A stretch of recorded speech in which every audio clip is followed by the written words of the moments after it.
Yesu nipendaye, kwako nakimbilia, ni wewe utoshaye, mwovu akinijia. Yesu nipendaye,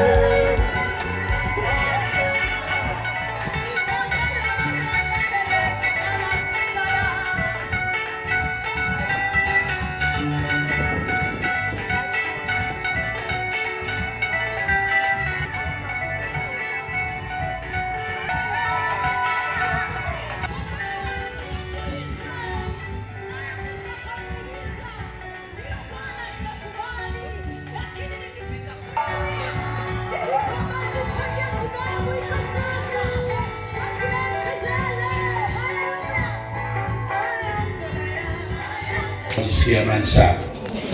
Wanaitwa huduma ya mwanamke wa Biblia, lakini wamekuja kwa ajili yetu sisi sote. Na wewe pia kwa umjue mwanamke wa Biblia anakueje kama baba, ili umtafute na umwandae pia binti yako kwa mwanamke wa Biblia. Amen. Si ndio? Tuna binti anayeandaa nani? Sio baba peke yake, hata baba pia. Na muandae binti yake kwa mwanamke wa Biblia. Haleluya. Amen. Sasa naomba, sijajua protokoli yao imekaeje kwa kuwa anatuhudumia siku ya leo. Mimi nataka wote wajitambulishe chini ya kiongozi wao. Asijue mwenyekiti, najua ni mama na mwenyekiti. Asijua nimkaribishe nani? Nimkaribishe mwenyekiti au karibu engineer. Karibu sana. Amen. Karibu sana. Bwana Yesu asifiwe.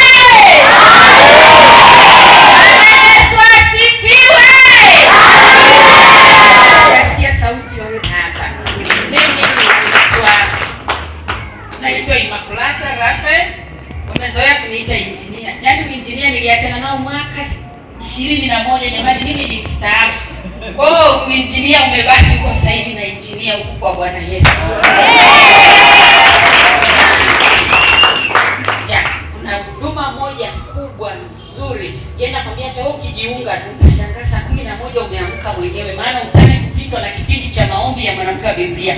Utajikuta saa 4 kamili unasema vingine visubiri, mradi baba amekula na watoto wamekula, tutalala baadaye, lakini lazima nikahudhurie maombi ya mwanamke wa Biblia. Bwana asifiwe sana. Mimi ni mwenyekiti, lakini yuko mbeba maono. Amen. Bwana Yesu asifiwe. Bwana asifiwe sana. Naomba nikuletee maneno ya Mungu asubuhi ya leo. Alafu pia wanawake nitaongea kidogo sana, ila jioni nitafunguka zaidi kwa ajili ya mwanamke. Wakati nikimwomba Mungu, unajua washirika ambao tunachungwa na wachungaji wazuri kama mchungaji Msemwa, anatupa vitu vingi vizuri. Mimi huwa namfuatilia mchungaji sana akiwa anaposti vile vitu vyake. Wakati mwingine naweza nikascreenshot na mimi nikaliposti vitu vyake. Unaona kabisa kwamba huyu baba ana vitu vingi vizuri anavyofundisha. Kwa hiyo wakati mwingine tunapata wakati mgumu. Mimi binafsi nikipewa madhabahu kama hizi, kwa kweli sikudanganya mchungaji, napata wakati mgumu. Silali, najiuliza Bwana, ni kipi atawapelekea watu wa Mungu? Bwana asifiwe. Ambacho baba yao hajawafundisha au ambacho kitaleta matokeo. Kwa hiyo kusema kweli, watu walionizunguka wanajua nakosa usingizi kabisa. Namwambia Yesu nisaidie. Bwana asifiwe. Kwa wakati niko madhabahuni naomba usiku, nikamwambia Yesu nisaidie, ni kitu gani ambacho unatamani kukisema na watu uwatie ji shalom. Mungu akaniambia uambie kumwamini Mungu katika changamoto au dhoruba. Kumwamini Mungu katika changamoto au dhoruba. Kumwamini Mungu katika changamoto au dhoruba. Kitabu cha Isaya sura ya 40 mstari wa 31. Kitabu cha Isaya sura ya 40 mstari wa 31. Frida, naomba uchukue maiki ili nisitumie muda mrefu kuwa natafuta. Kitabu cha Isaya sura ya 40 mstari wa 31. Biblia inasema, bali wamngojao Bwana watapata nguvu mpya, watapanda juu kwa mbawa kama tai, watapiga mbio wala hawatachoka, watakwenda kwa miguu wala hawatazimia. Hili ndio neno ambalo nitasimama nalo asubuhi ya leo. Bwana Yesu asifiwe.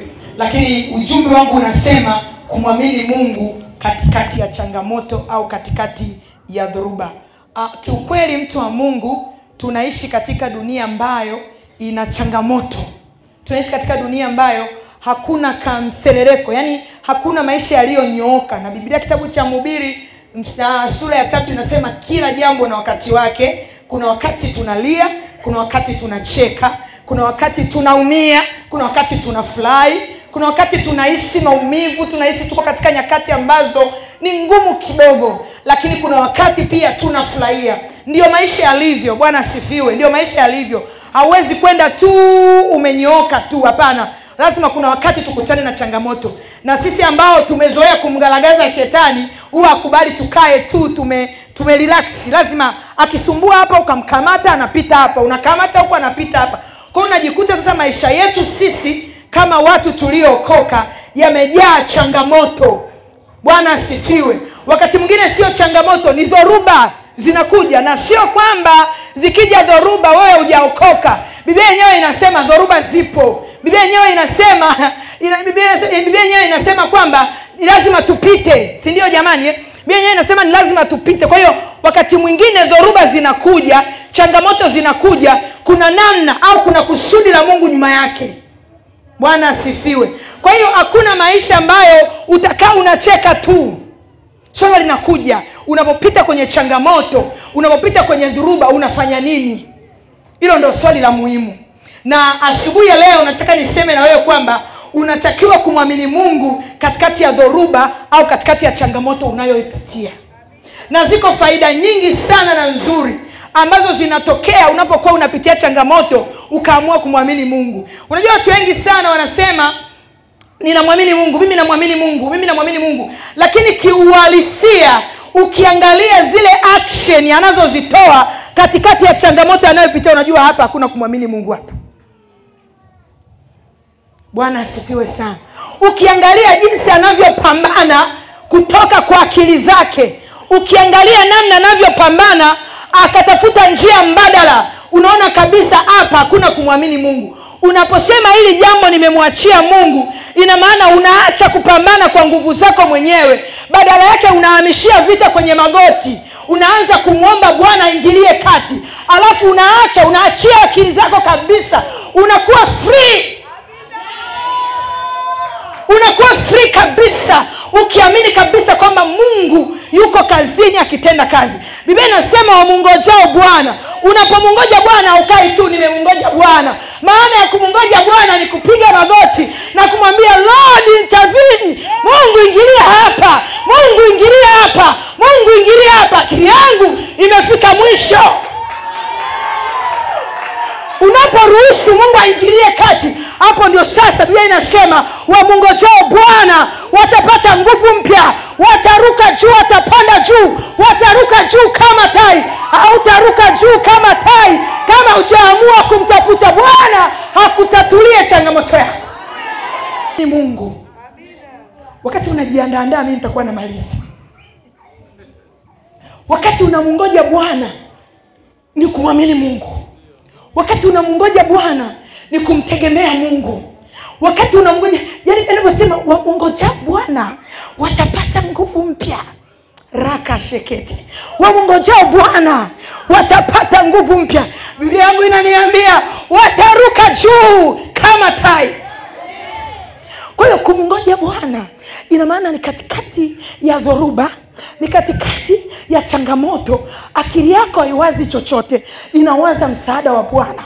Wakati unawaza msaada wa Bwana, haukai tu ovyo ovyo, haukai tu kiasarasara. Wakati unamngoja Bwana, unageuka pembeni, unasema Bwana ingilia kati, unasema Bwana nitokee hapa, unasema Bwana angalia hapa. Huko ndiko kumngoja Bwana. Hatumngoji Bwana kwa kusimulia shida zetu kwa watu.